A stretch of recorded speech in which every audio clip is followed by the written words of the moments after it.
Partnership for Assessment of Readiness for College and Careers.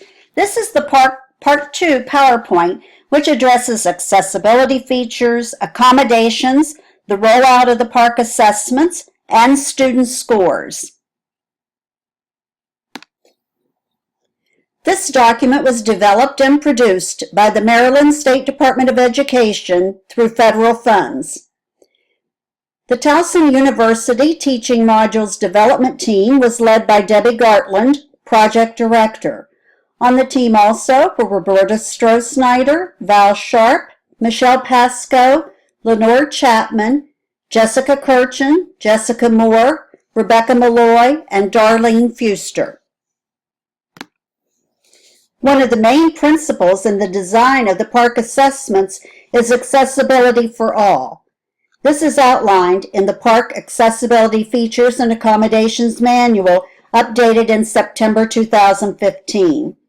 Parcc assessments offer features for all students, accessibility features which can be identified in advance for all students, and accommodations for students with disabilities and English language learners.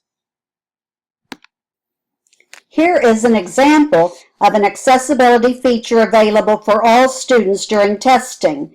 When the student chooses an answer to a multiple choice question, a red X appears and marks that answer out. The student can also erase the red X if desired by choosing Answer Eliminator. The manual also describes accessibility features for all students which must be determined necessary prior to participating in the Parcc assessment. For example, it may be determined that an individual student may need small group testing, frequent breaks, time of day preference, and or may need to take the test in separate or alternative locations, for example. Refer to the manual for additional allowable accessibility features.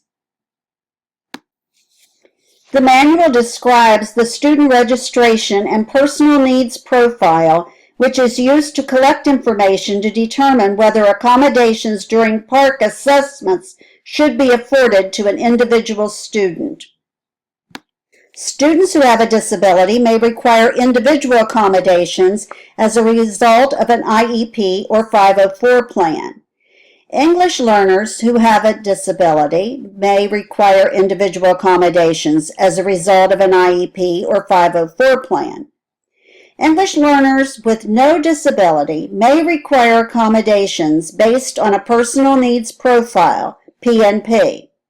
A team of people who are familiar with the student's needs, in the case of a student with a disability, this would be the IEP team, will be responsible for developing and complying with the PNP.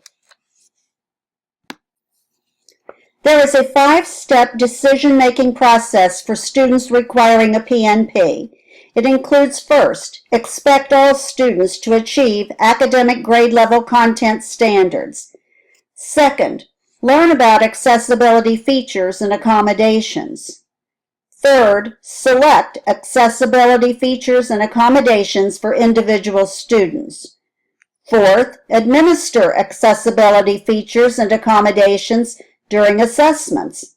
And fifth, evaluate and improve accessibility features and accommodations use. This quote from the manual emphasizes that a student's disability or language difference should not penalize the student's access to the assessments. It is important to ensure that performance in the classroom and on assessments is influenced minimally, if at all, by a student's disability or linguistic cultural characteristic that is unrelated to the content being assessed. For Parcc assessments, accommodations are considered to be adjustments to the testing conditions, test format, or test administration that provide equitable access during assessments for students with disabilities and students who are English learners. In general, the administration of the assessment should not be the first occasion in which an accommodation is introduced to the student. The quote continues on this slide. To the extent possible, accommodations should provide equitable access during instruction and assessments, mitigate the effects of a student's disability, not reduce learning or performance expectations, not change the construct being assessed, and not compromise the integrity or validity of the assessment. There are 5 types of accommodations recommended for consideration for students with disabilities: presentation, response, timing and scheduling, unique, and emergency. For specific information related to each of the types of accommodations, see the full descriptions and team guidance in the Accessibility Features and Accommodations Manual. See the appropriate appendices for further explanation regarding unique and emergency accommodations. For accommodations for English learners, see Table 7. The rollout of Parcc assessments in 2014 to 2015 and follow-up. Students in 12 states participated in the 2014-15 administration of the Parcc test. Students in the state of Maryland participated in the full Parcc assessment in the spring of 2014-15 school year. Parents in Maryland will receive the results in the fall of 2015. Maryland representatives helped set performance levels for Parcc during the summer of 2015. Basically, the group of representatives from partner states set passing grades for the test. Parcc CEO Laura Slover reported that more than 20 educators from schools and districts in 7 states gathered in May 2015 to provide feedback and recommendations on the upcoming test administration training manuals. On May 20th, 2015, the Parcc Governing Board voted to reduce the testing time for students by about 90 minutes overall, 60 minutes in mathematics, 30 minutes in English language arts, and create more uniformity of test unit times. They also voted to consolidate the 2 testing windows in mathematics and English language arts, which includes reading and writing, into one.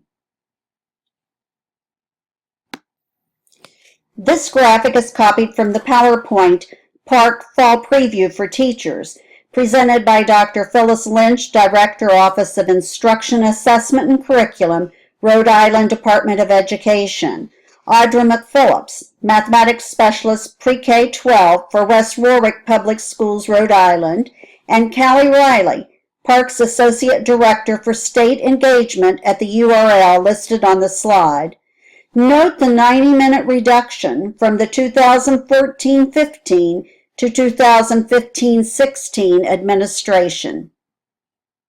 This graphic is also from the PowerPoint Parcc Fall Preview for Teachers, presented by Dr. Phyllis Lynch, Director, Office of Instruction, Assessment and Curriculum, Rhode Island Department of Education; Audra McPhillips, Mathematics Specialist Pre-K-12 for West Warwick Public Schools, Rhode Island; and Callie Riley, Parcc's Associate Director for State Engagement, at the URL listed on the slide.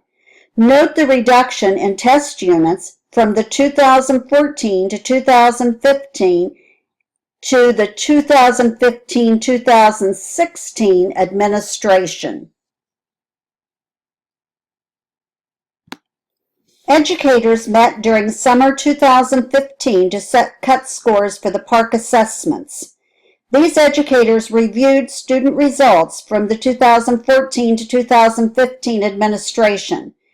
5 levels of performance were then determined using the cut scores.